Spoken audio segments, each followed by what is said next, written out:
শুভেচ্ছা বন্ধুরা। শেখ হাসিনা বললেন আমেরিকা তাকে ক্ষমতাচ্যুত করেছে। ক্ষমতাচ্যুতির পর শেখ হাসিনার প্রথম বার্তা। ছাত্র জনতার অভ্যুত্থানের মুখে প্রধানমন্ত্রীর পদ থেকে পদত্যাগ করে দেশ ছাড়তে বাধ্য হন শেখ হাসিনা। ৫ আগস্টের এই অভ্যুত্থানের পর নীরবতা ভেঙেছেন বাংলাদেশের সবচেয়ে দীর্ঘ সময় ক্ষমতায় থাকা সাবেক প্রধানমন্ত্রী। কারা কি কারণে তাকে ক্ষমতাচ্যুত করেছে সেই তথ্য জানিয়েছেন তিনি। ভারতীয় সংবাদ মাধ্যম দ্য ইকোনমিক্স টাইমস এ নিয়ে একটি প্রতিবেদন প্রকাশ করেছে, যেখানে শেখ হাসিনা দাবি করেছেন নিজের ক্ষমতাচ্যুতির পেছনে যুক্তরাষ্ট্রের হাত রয়েছে। সেন্ট মার্টিন দ্বীপকে যুক্তরাষ্ট্রের হাতে তুলে না দেওয়াই তাকে ক্ষমতাচ্যুত করা হয়েছে।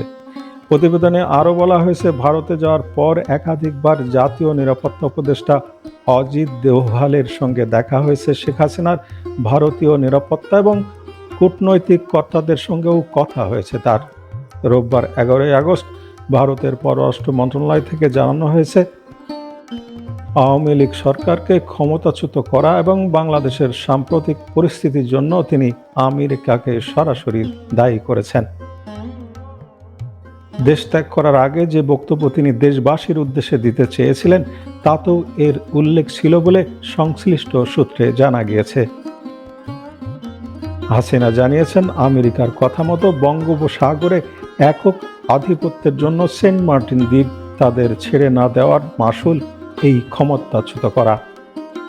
তিনি বাংলাদেশিদের সতর্ক করেছেন তাদের উপর মৌলবাদীরা যেন ভর না করে। শেখ হাসিনা আশা প্রকাশ করেছেন তিনি আবার নিজের দেশে ফিরে যাবেন। তিনি মনে করেন আওয়ামী লীগ বারবার ঘুরে দাঁড়িয়েছে, আবারও দাঁড়াবে।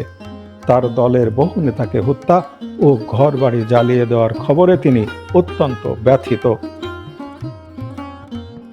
ভারতের আনন্দবাজার পত্রিকা জানিয়েছে, শেখ হাসিনার ঘনিষ্ঠ আওয়ামী লীগের শীর্ষ কর্তাদের মন্তব্য,